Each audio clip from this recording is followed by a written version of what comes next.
top five. Oh, baby. It's a top five Friday on a full squad Friday. We have been talking about James Harden and his trade from the Houston Rockets quite a bit.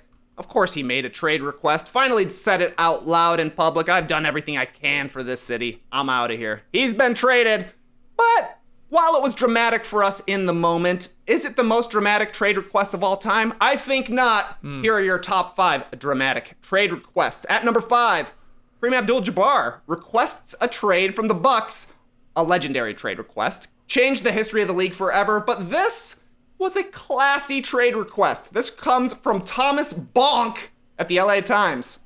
In a suite of rooms at the Sheraton Hotel in downtown Milwaukee, after a dinner of beef Wellington, red wine, and assorted cheeses, the National Basketball Association's most valuable player, the most dominant figure in the game, told his employers he didn't want to work for them anymore. I love it! Kareem Abdul-Jabbar invites management out for a beef Wellington and some cheese and then says, I am going to be leaving this team. Kareem told him, Lakers or Knicks? Of course the Knicks struck out.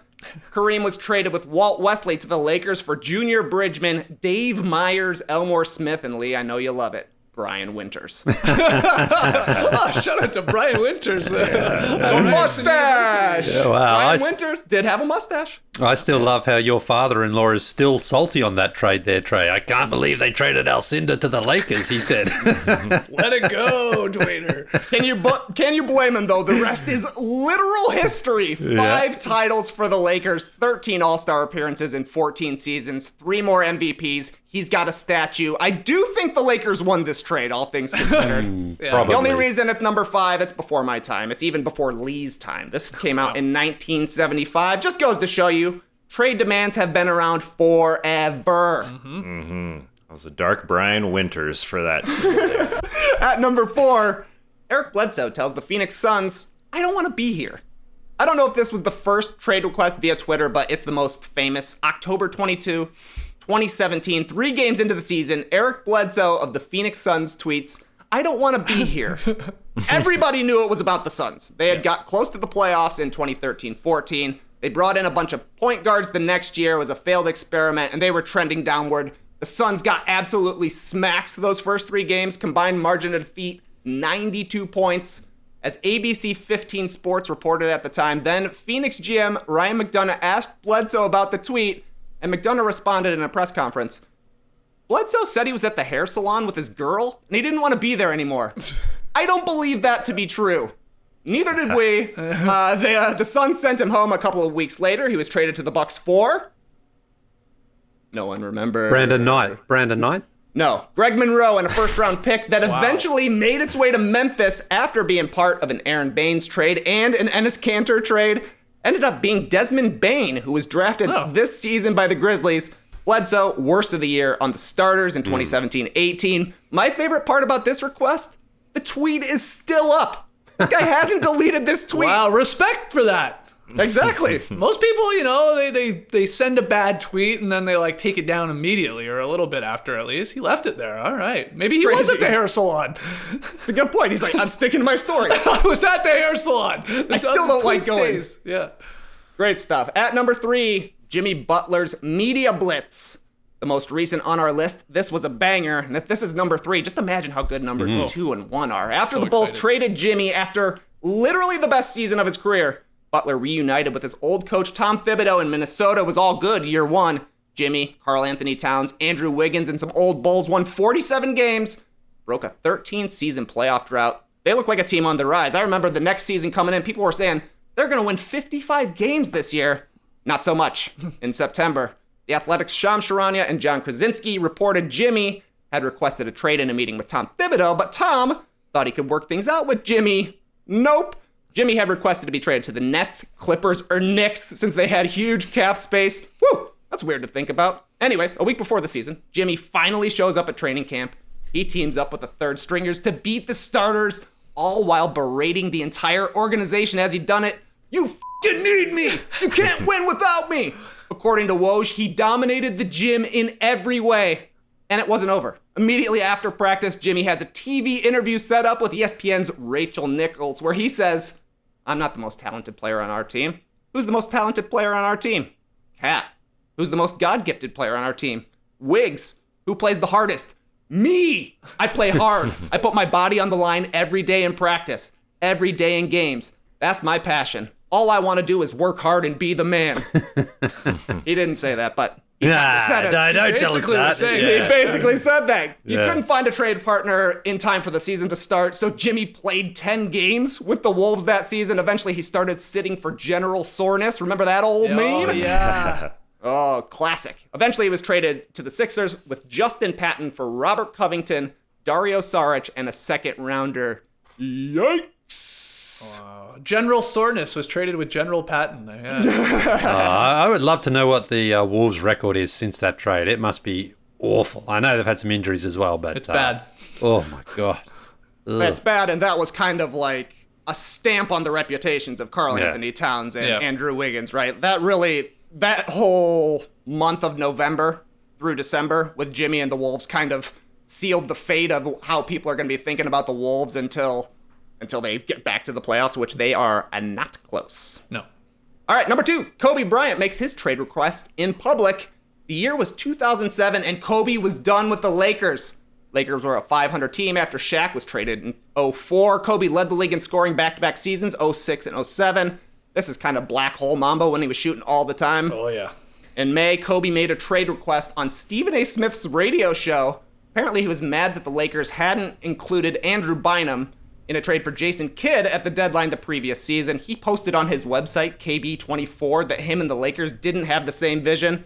And then there was news about this mysterious video that was out there on the internet. Kobe allegedly trashing Mitch Kupchak and Andrew Bynum. It's the early internet, so it doesn't just get out right away. The people who had this video tried to sell it to the Lakers. They tried to sell it to the New York Times. They tried to sell it to ESPN. According to Howard Beck at the New York Times, the video's owners claimed that a Lakers fan offered to buy the video and keep it private, but the people who took it wanted to instead charge $1.99 through their website to watch this video. Oh my God. Super weird, right? Eventually, the video did come out. You can still find super grainy clips of it. The biggest line from this was Kobe talking about Andrew Bynum saying, "Ship his ass out, get him out of here." And I mean, honestly, if you could have gotten Jason Kidd, maybe that would have been a good trade. Nonetheless, the Lakers shopped Kobe. He almost went to the Bulls. The Lakers wanted Luol Deng back from the Bulls, but Kobe wanted to play with Luol Deng in Chicago, so it didn't happen. That season, the Lakers swing a mid-season trade for Pau Gasol. Kobe wins MVP. Then they win back-to-back Laker titles. Kobe retires a Laker. He's going to soon have a statue. It's impossible to think of Kobe in a different uniform, but man, it was close. It was super close. Yeah. But it goes to show you, not every trade request gets honored. You can mend fences. Yep. Mm-hmm. Yeah, and then as those early internet days went on, we saw those Kobe photos of pre-draft with, a Boston Celtics shirt on and those kind of things. It just never, ever makes sense mentally to see Kobe in any other attire other than purple and gold. So weird. But number 1, you already know, it's the Dwightmare. Oh. Started back in 2011 after the lockout. Dwight told the Orlando Magic he wanted to be traded to the New Jersey Nets. The Lakers or the Mavericks. The Magic tried to convince him to stay. As Mark Stein and Chad Ford reported at ESPN, Howard is known for changing his view on the matter on a near daily basis.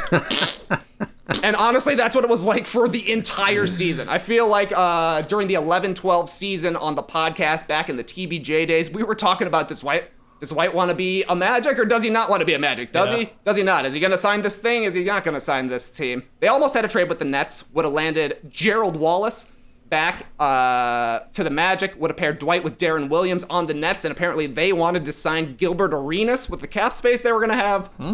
But the reports were that Dwight wanted a trade. Dwight wanted a trade.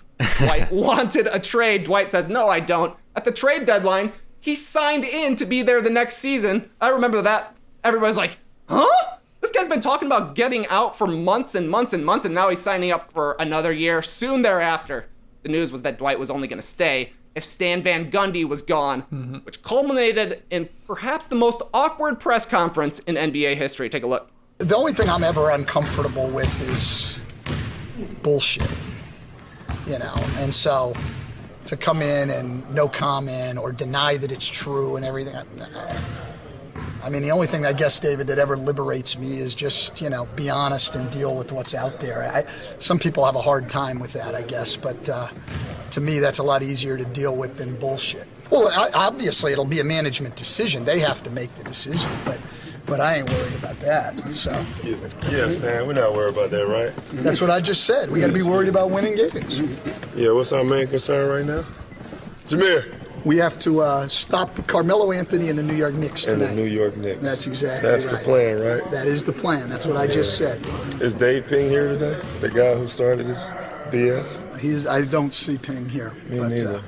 Are you guys done with me? Yeah. That's all. You can talk to him now. All right. Dwight, are the stories true about? Come on, man.